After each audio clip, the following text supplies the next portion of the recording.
1, 2. Shit, you guys are recording. Now it's out there for everybody to see. That's okay. How dare you be like happy and jovial after a win? I know. How good does that feel to get back in there? I know, and the layoff was a pretty decent one for you, like 14 months, right, or so. Yeah, so how good did it feel back in there to get back in there? Period. Let alone get a win. So it felt really good. My last fight scheduled against Ketlin Vieira, I injured my knee 2 weeks before the fight. So I had already done almost all of the work for that camp, and I was looking forward to the reward and a little bit of vengeance. And to have that taken away and then have a surgery on top of that, it was really disappointing. So that just kind of made this one, I had to reframe it and be like, okay, keep putting in work, keep growing, be even better the next time you go out there. And I had to really fight to stay positive, and I'm glad I could sustain that, because you're right, I like to compete more frequently when I'm healthy, and so this long off was it kind of wears on you. Depending on the knee surgery, I mean, that could keep folks down for a lot longer than what it apparently kept you down for. Yeah, I was in practice that next day. I came back and I'm like, nothing's wrong with my upper body and my abs. So I think that's another been it's a key to the longevity in the sport, is that I don't really take time off, if I hurt my knee, then I'm doing core, I'm doing every type of workout that I can around that. If I hurt my elbow or my shoulder or my hand or neck or anything like that, I'm just doing everything I can to stay focused, because I feel like that it keeps me hungry and growing. I'm assuming that's something that's been with you for the entirety of your athletic career, right? I mean, Yeah. There's a lot of athletes, I'm going to assume, that would say, well, my knee's jacked up, I'm stuck, can't do anything, not my fault, and just kind of just sit back and chill. But the fact that you refuse to do that is how you get to the highest level of the game that you're in. I think that's also something that's kind of ingrained when it comes to wrestling. So I kind of kept that from my wrestling career, that I can always be improving something. And even if I get everything taken away and I can only do one thing in practice, I'm like, okay, well, now you're going to have the most awesome lead hook that has ever existed. And you're going to focus so much on that. By the time you come back, you're going to now add that in your arsenal, and you're going to be even better for it. So I try to turn everything into a positive and a way to grow. She was the favorite in the fight. Do you look at stuff Shit, like that? I didn't know that. Is it because she's so young and I'm so old? No, I really didn't know that, honestly. So. You made things pretty clear, though, in the first 10 minutes. I mean, maybe that the odds needed to be flipped. Yeah. I do not ever look at the odds. Sometimes I'll look afterwards and be like, because I don't want nobody's opinion or decisions or anything like that. Nothing influences me.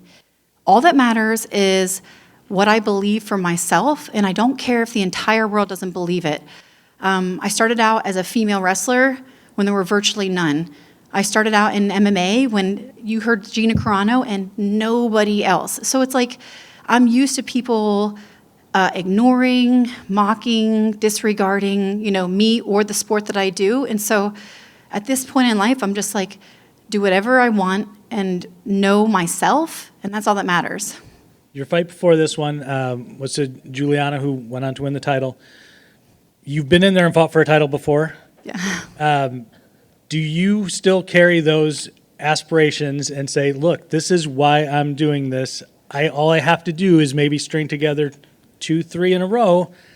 I don't want to string 2 or 3 together in a row. I want to fight Germaine de Randamie. I believe I can beat her, and she's the last girl to beat Peña, and I want a rematch against Peña. And I don't feel like if I beat the girl who beat Peña, and I beat someone that's a Muay Thai world champ, a UFC champ, and has the ranking and accolades as Germaine, then there's no reason that I shouldn't get a rematch. It's refreshing to hear that, because so many of you guys say, well, I'll just fight whoever they give me. Yeah. But you're sitting there doing the MMA math, for lack of a better term, and saying, look, this, and this, Yeah. and it makes sense. Yeah, and it's the way I feel is I'll go out there and fight somebody who has been doing this a long time and is very seasoned and good, and I have the utmost respect for her. But if I don't beat her, I don't feel like I deserve it, and then I have to put together a string of wins.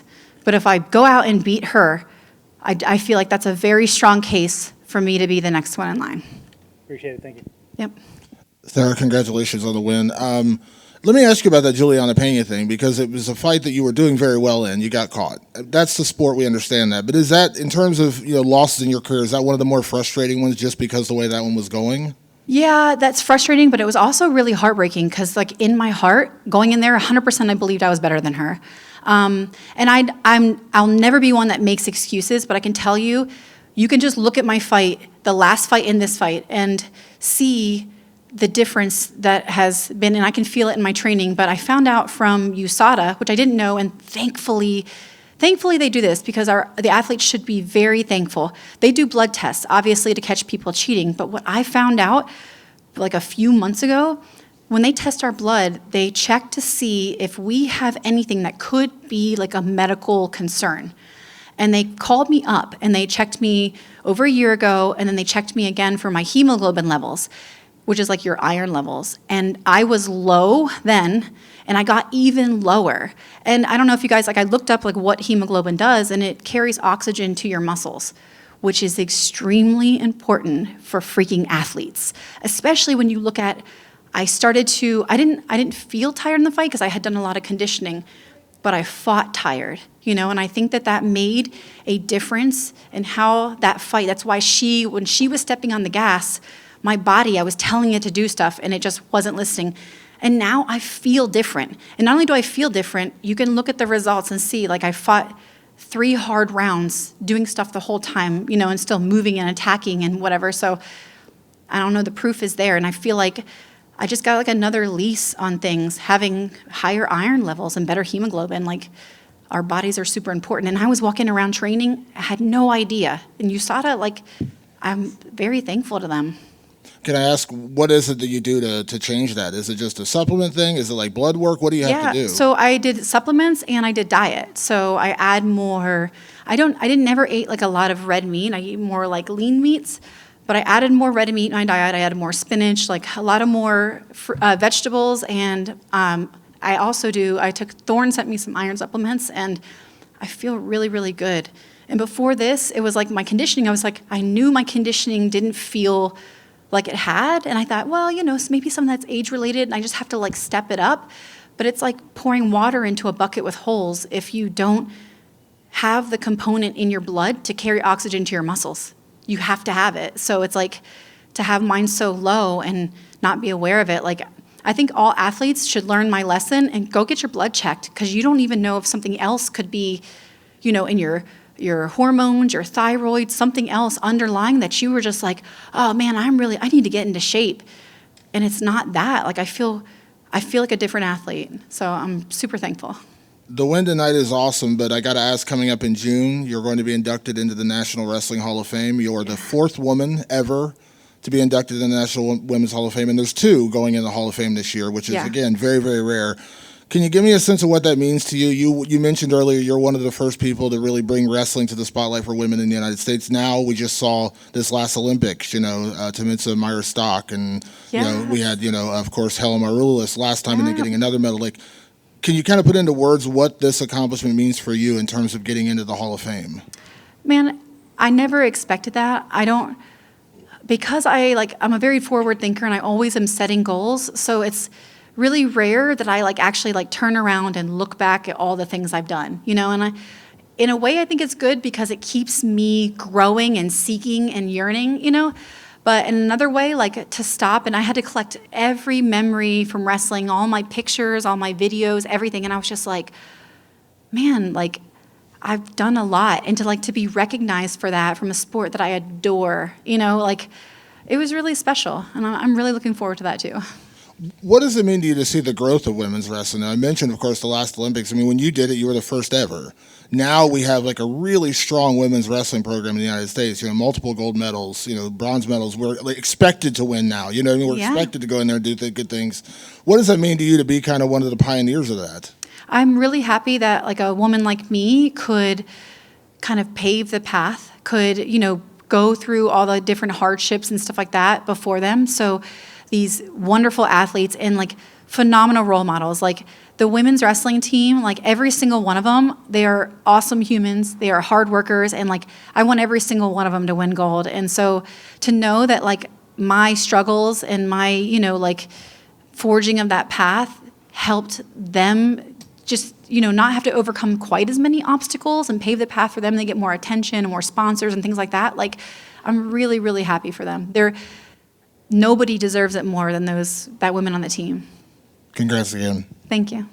What does my alma mater of Ohio State need to do to start beating Penn State and taking some of these national championships back?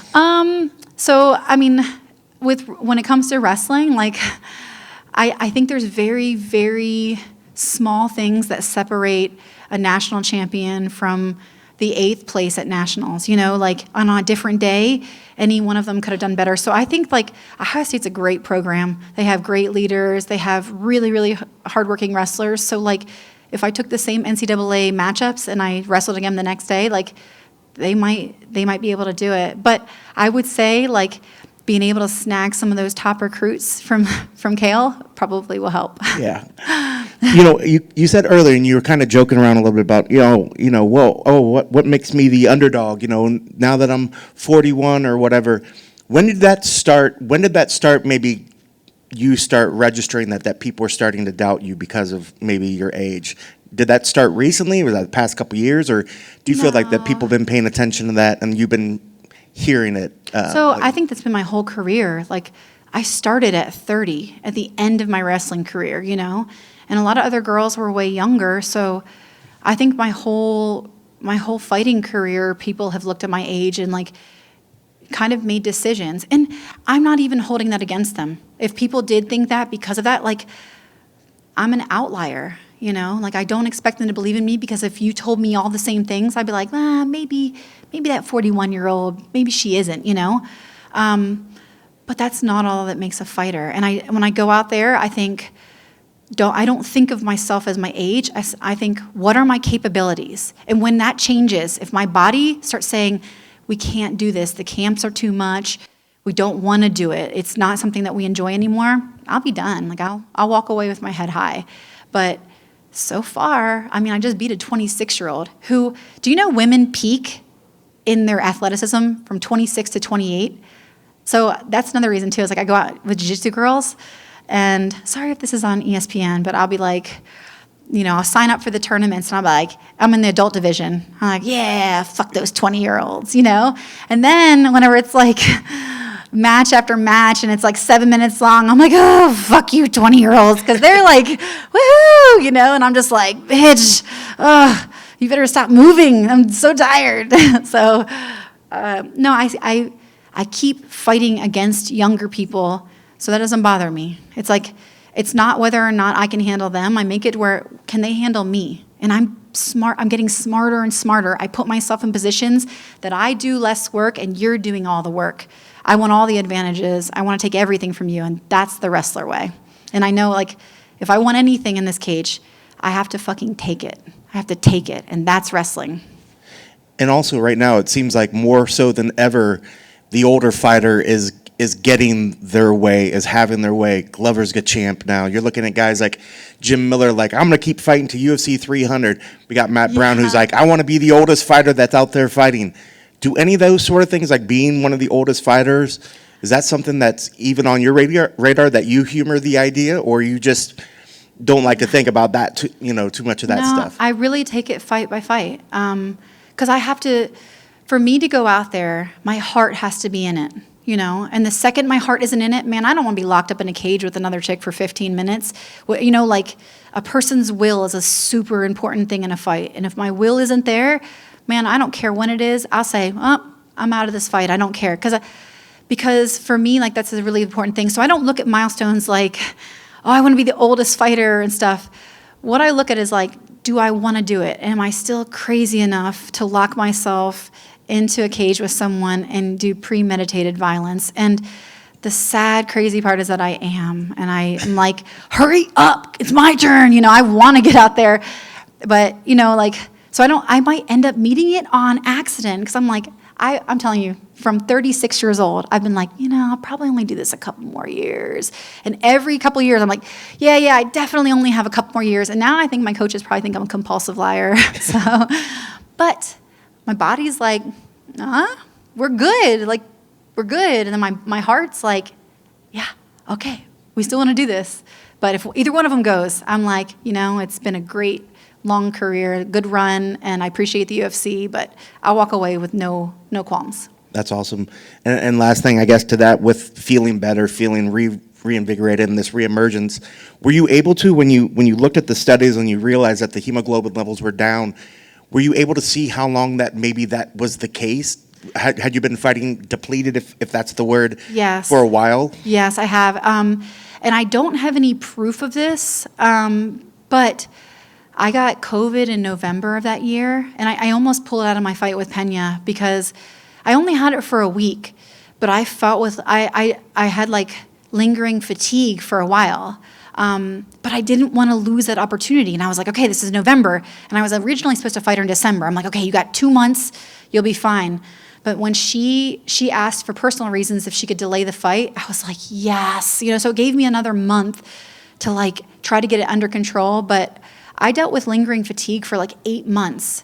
And okay, so like I'm not this amazing thing. What I really experienced was when I was in practice, I could do this stuff really good. But as soon as practice ended, I felt like I was hit by a train. Even if it was like a medium practice, it felt like I had just run a marathon. So I was like just wiped out over and over. But I was like, oh, no, it's getting better. It's getting better each week, But then I found out I had low hemoglobin.